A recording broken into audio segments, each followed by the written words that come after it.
Welcome to our Chem 152 video series. In these problems, we'll be looking at different compounds and predicting whether they are polar or nonpolar. We'll start with our first compound, CO2, with carbon in the middle and an oxygen on either side. The first thing we must determine is whether the bonds are polar or nonpolar.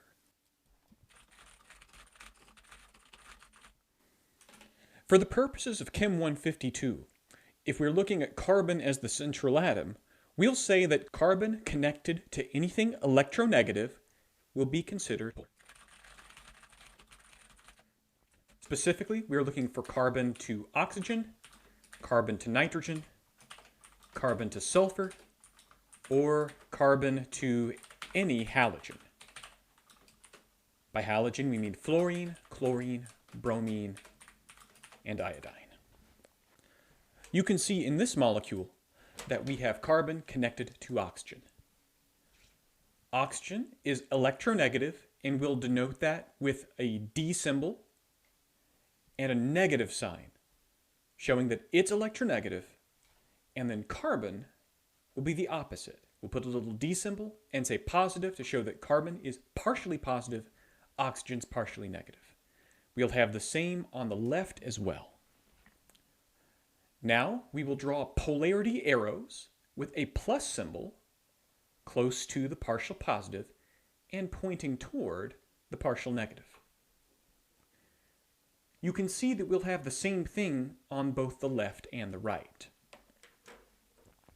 Now these two arrows are directly opposed to one another. One points directly to the left and one points directly to the right. In effect, if you have arrows that are directly opposed to one another, they will cancel one another out, and you will have no net dipole at all. So even though the bonds in CO2 are both polar, the fact that they oppose one another directly means they cancel out, and this molecule is in fact nonpolar. If we look at our next molecule, this is dimethyl ether, you may be able to see that we have a similar situation. In this molecule, we have carbon connected to oxygen, with carbon on the left and right and oxygen in the middle. We must make note that carbon connected to oxygen is definitely a polar bond. What we must determine next is whether the dipoles cancel one another out directly. In order to see this, we must draw this molecule three-dimensionally. We must make note that the oxygen in the middle has two bonds and two lone pair. And you may remember from Chem 151 that if you have two bonds and two lone pair, you have four domains. And if you have four domains, that means your electron geometry is in fact tetrahedral. So to get a clear picture of this, we must draw this in a tetrahedral form rather than this two-dimensional projection that we've been presented with. We'll draw little loops around the lone pairs because we must remember that lone pairs take up space in real life. We'll draw the oxygen in the middle. We'll draw a CH3 on the left, CH3 on the right. But we must also remember we'll have a lone pair pointed toward us and another lone pair pointed away from us.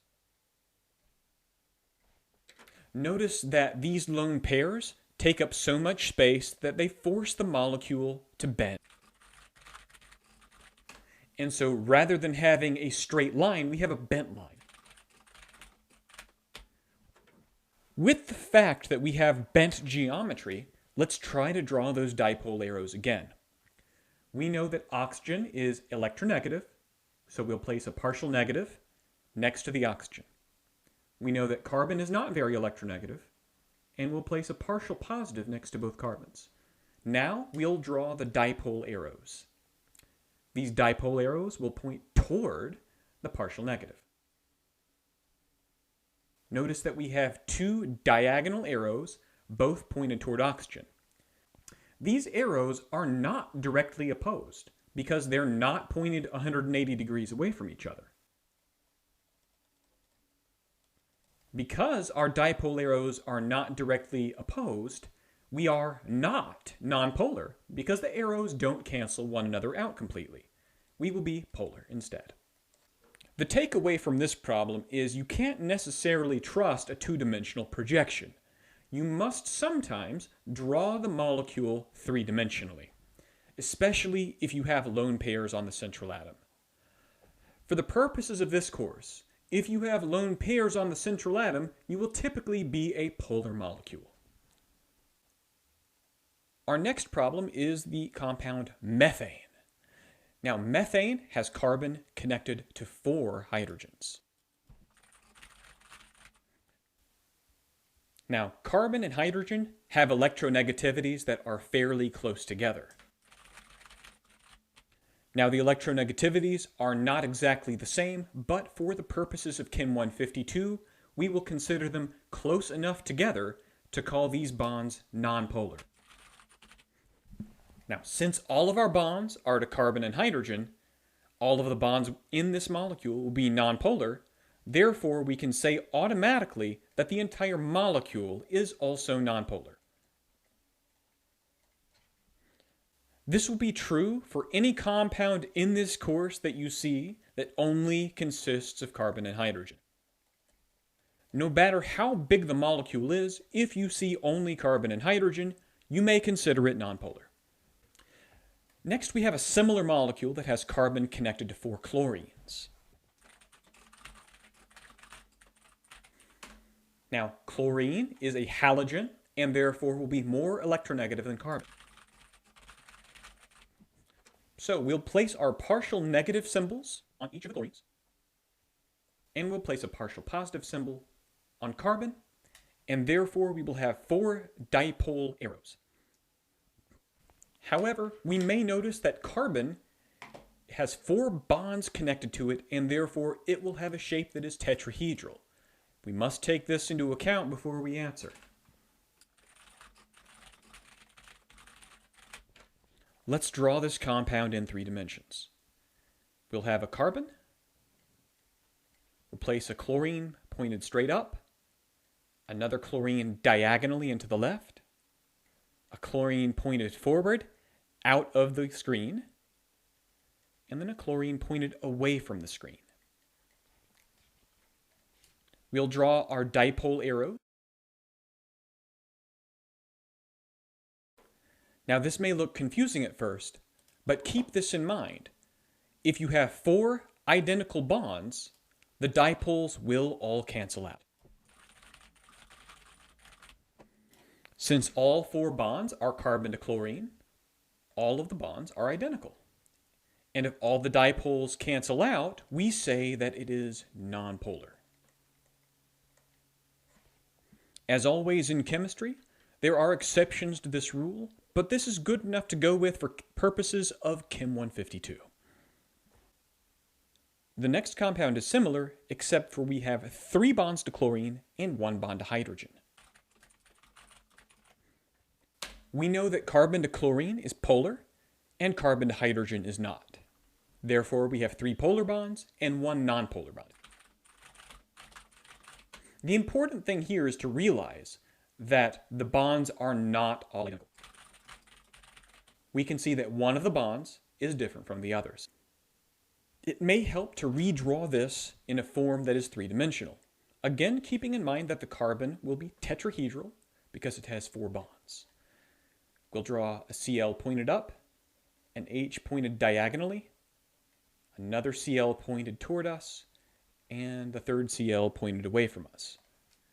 If we draw the dipole arrows, we can see fairly clearly that these dipole arrows do not all cancel each other out. That's because this hydrogen is getting in the way, because this bond from carbon to hydrogen is nonpolar. However, the presence of that nonpolar bond prevents all of these dipoles from canceling out. And because the dipoles don't cancel out, we say this molecule itself is polar despite having the presence of one bond which is not polar. You still have three polar bonds, and they still don't cancel out. Our last compound is sometimes a little bit tricky to see. In the last compound, we have two bonds that are carbon to chlorine and two bonds that are carbon to hydrogen. Therefore, we have two polar bonds and two nonpolar bonds. Once again, we'll place the partial negatives. We know that chlorine is electronegative, so we'll give that a partial negative. We'll do this for both chlorines. And carbon is less electronegative than the chlorine, so we'll place a partial positive. And then we'll draw the dipole arrows, both pointed toward chlorine.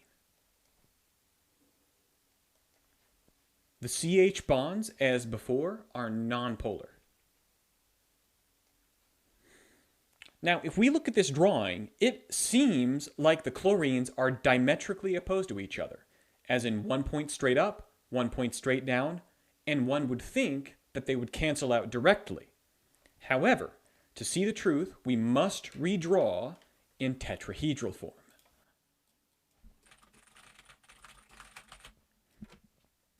When we redraw this in tetrahedral form, we'll place a carbon, a chlorine pointed up, a hydrogen pointed diagonally, another chlorine pointed toward us, and the second hydrogen pointed away from us. If we redraw this in tetrahedral form, we can see that the carbon to chlorine bond in the upper position will have a dipole pointed straight up, and then the carbon to chlorine that points toward us does not actually point straight down. It points diagonally instead. If we look at it in tetrahedral form, we see that the dipoles do not directly cancel one another out. And because the dipoles don't cancel each other out, we say that this molecule is polar. Once again, with tetrahedral molecules, be careful because we oftentimes have to draw them in the correct projection rather than the two-dimensional projection to see if they're really polar or not. Thank you all for watching, and we'll see you again soon.